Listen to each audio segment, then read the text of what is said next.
going to quickly show my GS1200SS collection here. Somehow I managed to accumulate 4 of them. This is the one here I've had for the longest, the Street Fighter one. It's a bit of a weapon. Those rims are polished up very nice, as well as a swing arm, engine cases, exhaust, front wheel, fork lowers. It's been repainted and it's got an undertail exhaust with a aftermarket rear cowling. It's a very sharp bike. Handles great. I'm looking to put a new headlight on it. It doesn't have a headlight at the moment. So yeah, I'm going to figure out what's going to look best, then mount that up with the gauge. It should be good. And we've got this one here. Now this one here used to look like that one with the fairing on it, but I had a pretty gnarly crash on it a couple of years ago now and smashed it all, but I've got it back on the road again. It's naked with some dual headlights. Still the original clip-on bars and everything, but my long-term plan for this thing is to give it a full rebuild and get it painted up nice. I've got a couple of spare sets of fairings which I can tidy up, which have both been crashed on, so be a bit of fairing repairing I have to do first, and then get it all repainted and done up nicely like this one here. And I bought this one here just as a parts bike to repair this one, but I've managed to repair it without having to strip too many parts of that bike. So all I really need for this one on the bench here is a new fuel tank, and then I can turn that into something as well in the future. So you see the rear wheel back there, it's got a massive dent in it. That wheel used to be on this one here, matching the front gold wheel, so I took the rear wheel off that one, and I bought a new rear wheel for the one on the bench. So yeah, the only thing I need is a fuel tank. It's pretty hard to find one of these fuel tanks because they're not very common, so it's going to be a bit of a mission. So yeah, that's the GS1200SS collection.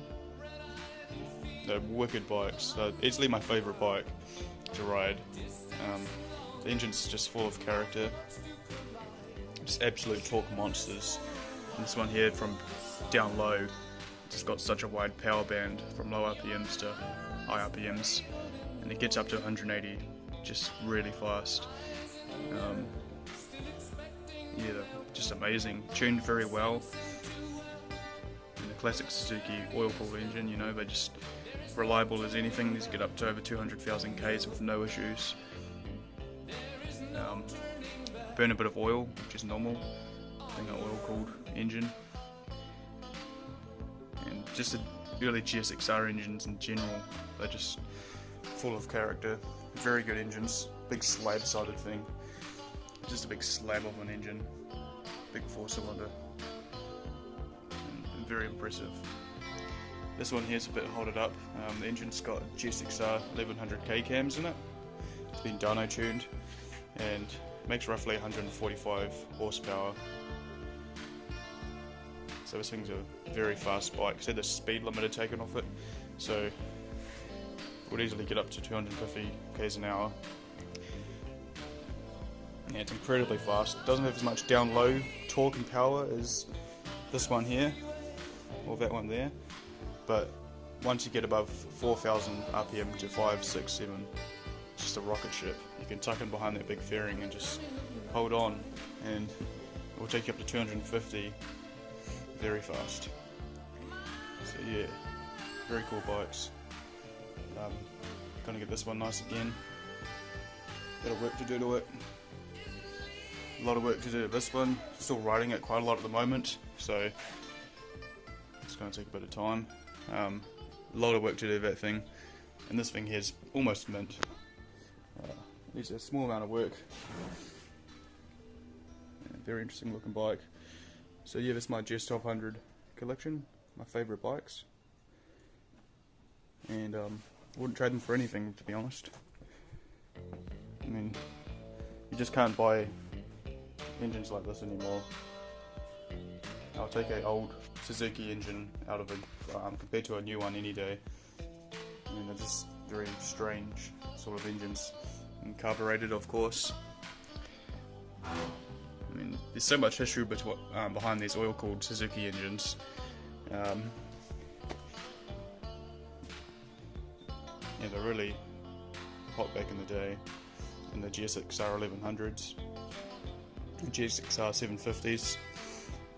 Incredibly reliable and made to a really good price, so a lot of amateur racers would buy these engines in the GSX-R1100s, and they'll do very well, like competitive against the two-stroke 500s, and competitive against the FZR 1000 and the early 1000cc bikes, early liquid-cooled 1000cc bikes, I should say.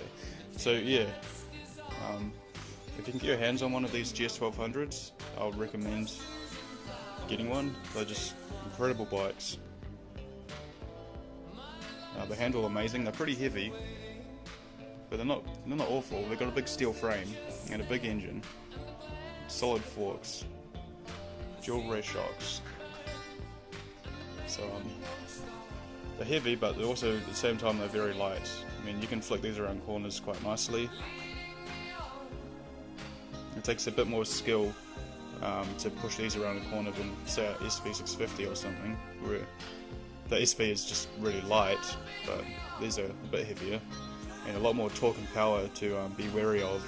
I mean, they can throw you off pretty fast, which is what happened with this one here. I had a bit of a high side on it.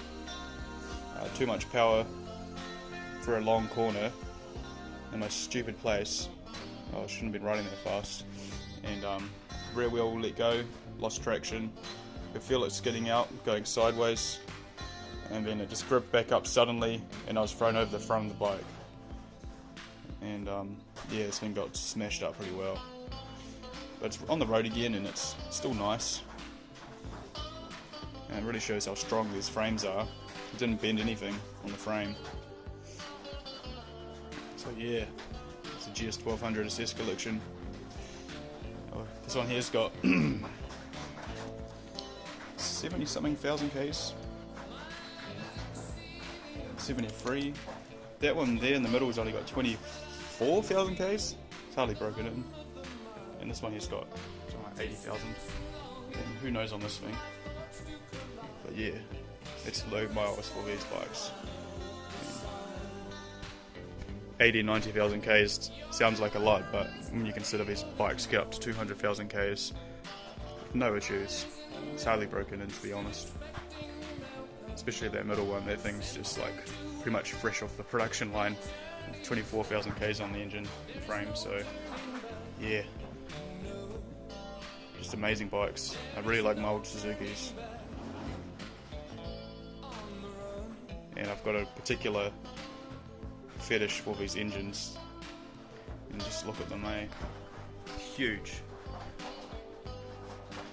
Oil and air cooled. Carburetors. Oil cooler up the front there.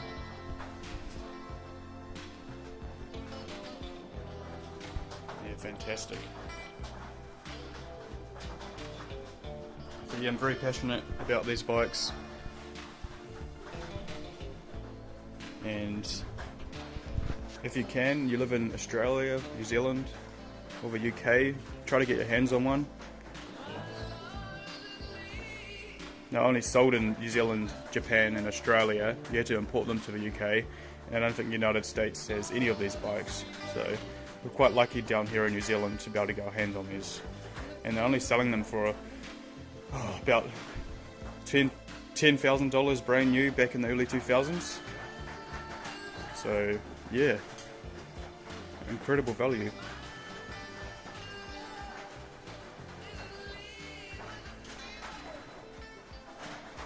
So I've actually found a owner's manual for GS1200SS.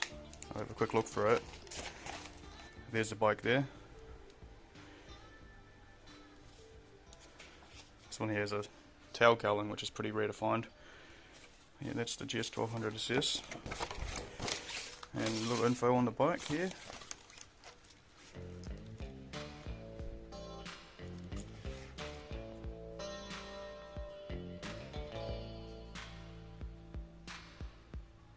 So I'll read it out.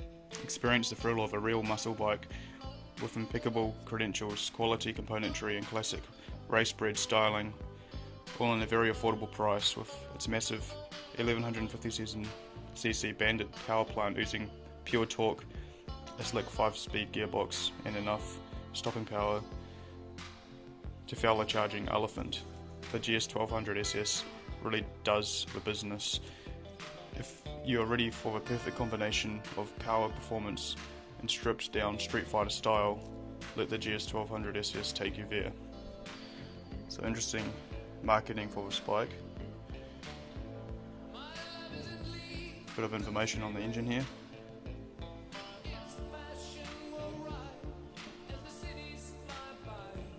And there's some stonking brakes on this thing. Big 6-piston Takikos. So it's got good stopping power, matched to a 310mm I think disc. Let's see anywhere about that. No, so 6-piston calipers, 310mm dual discs on the front. So that's pretty advanced brakes for a pretty budget bike. It's got fully adjustable suspension, front and rear. Dry weight 207 kilos. Wheelbase 1460. It's quite a nimble bike for a big stonking bike. So yeah, very interesting bike here. 43mm forks.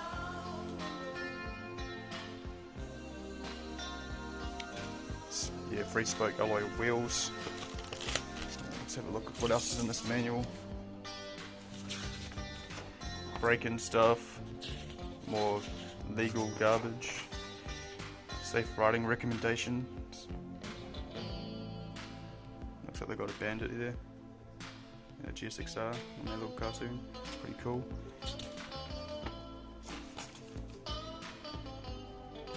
Yeah, so I was pretty lucky to find this manual.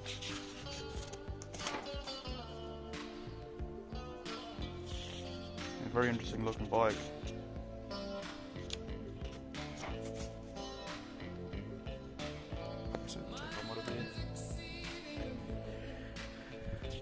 Doesn't give you too much information, just how I like it, just what you need, nothing you don't. How to use it, how to adjust the clock, indicators, seat. It's even got information about adjusting your suspension, which is pretty good.